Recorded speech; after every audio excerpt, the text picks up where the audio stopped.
The town of Dengke, high on the Tibetan plateau in China. Project Dengke, as it's become known, is quite a story. It brings together a Christian engineer, a second-hand hovercraft at Lyon-Solent, and a rock concert in Portsmouth.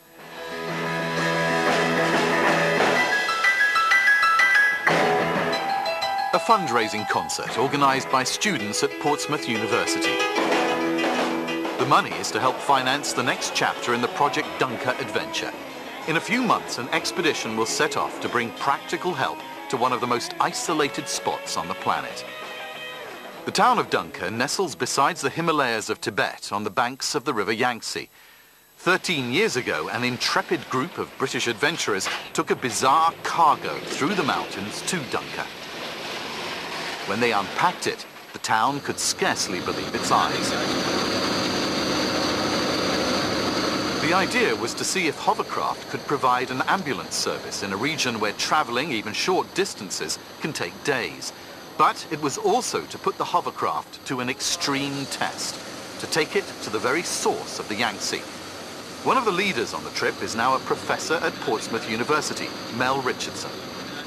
Well, the Yangtze, if you like, for a hovercraft is the ultimate challenge, because the American rafters, who rafted all over the world, Ken Warren and people like that, they call the Yangtze the most difficult and dangerous river in the world. So the challenge to put a hovercraft, make it work on the most difficult river in the world, was going to be something special. Soon after the hovercraft launched, it ran into trouble. A seemingly innocent stretch of the river suddenly turned nasty, and the craft hit a rock. I think everybody was sort of scared out of their wits, to be honest. But there's a sort of sense of self-survival and feeling, well, look, we must get the grip on this and get ourselves out of it. It took a great deal of ingenuity to beach the hovercraft, patch up the skirt, and continue. In a sort of crude sort of way. Today, by a twist of fate, the hovercraft is being stored at the Hovercraft Museum at Lyon-Solent. And Mel vividly remembers taking the crippled craft on the last leg of the journey. And then the piece of the resistance was, when you're in a snowstorm, when it's really, really blowing, what do you do if you haven't got the windscreen wipers working? Well, we took it in turns to lie out in a blizzard with a big glove, going like that, basically. Also, of course, you've got ice flow, so you've got, if you actually got out of control, you'd be hitting jagged bits of ice, so it gets a little bit dodgy. But, so when you actually reached the source, that must have felt a huge relief, a huge well, it was a huge relief, but we could see that there was, there was snow and storms coming in. It was really getting dark. The weather to begin with was a bit like today here, but we could see in the distance these big snowstorms were coming. We knew how violent they could be. So we waved a few flags, took a few pictures, and it was a question of getting out fast before any more troubles came. The trip set the world hovercraft altitude record of 16,000 feet, which still stands today. But the true legacy of the journey is in Dengke itself. The goodwill created by the expedition has led to several follow-up visits, with each group bringing a variety of skilled volunteers, doctors, dentists, teachers and engineers. I mean, one of the most successful projects, we dug a trench a mile long from the top of a mountain down to the bottom to the village to run a pipe, a simple pipe system, dug it in to make sure he didn't get affected by permafrost, running water into the centre of the village, clean running water from up in the mountains.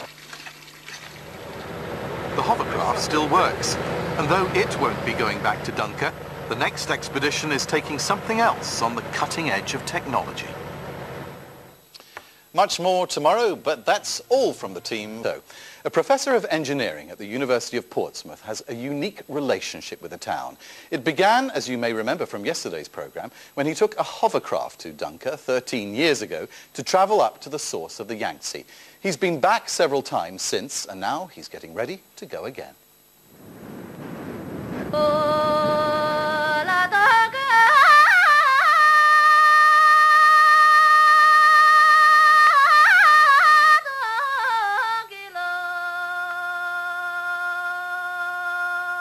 It's a long way to Dengke, but this is a journey that Professor Mel Richardson and his Care and Share Foundation have now made many times, bringing practical help to one of the most isolated spots on Earth.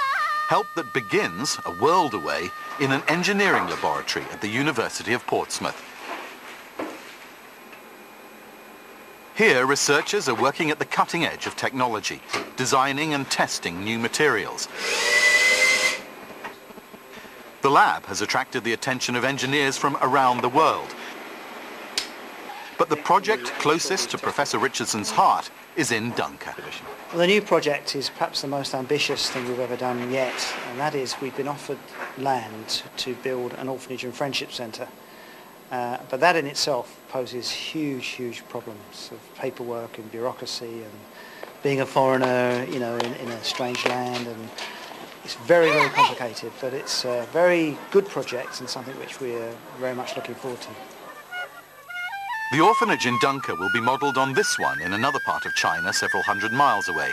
The Dengke building would also house a friendship centre where visiting Western doctors, teachers and volunteers could stay. But there is a problem with building anything in this part of China. The traditional building material is wood from local forests.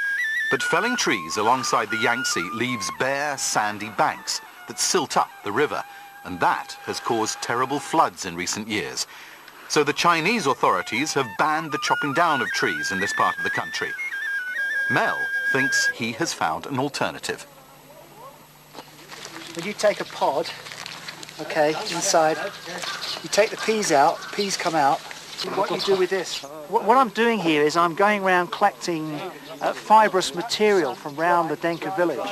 The reason I'm doing that is to see whether in fact we can use their natural materials, dry them out and make them, or help the Tibetans make building materials out of it, which could be very... The technique could use almost any kind of natural fibre, and there are many sources of it around Dengke. The fibres are put into a mould and then a resin is forced in. The result is a hard, firm material suitable for building. Back in Portsmouth, the idea has been given a twist that uses the very latest advances in nanotechnology. By adding specially treated nano clay, the final material is made very much stronger, and it could be ideal for Dengke, as Dr. Zhang Zongyi explained to me. What we are going to put into the material, just a tiny bit, never more than 5% of the nano. Looks like you just put some paper on your food, which give you a very strong flavor. And it's very easy to acquire in China and not very difficult to transport the stuff from somewhere, you know, anywhere to a remote village, you know, like Dengke. A derelict cinema in Dengke has been given to the team as a site for the orphanage. The new nano material will feature strongly in the rebuilding. For Mel Richardson, it's a task that brings together many of his passions. I want to care and share for people. I'm a Christian by belief, and I believe I want to care and show my care in a practical way. Rolling our sleeves up, taking people in, enduring all the problems of bureaucracy or whatever to get there, and to do a job, you know, and to show our credentials that way. Mel Richardson.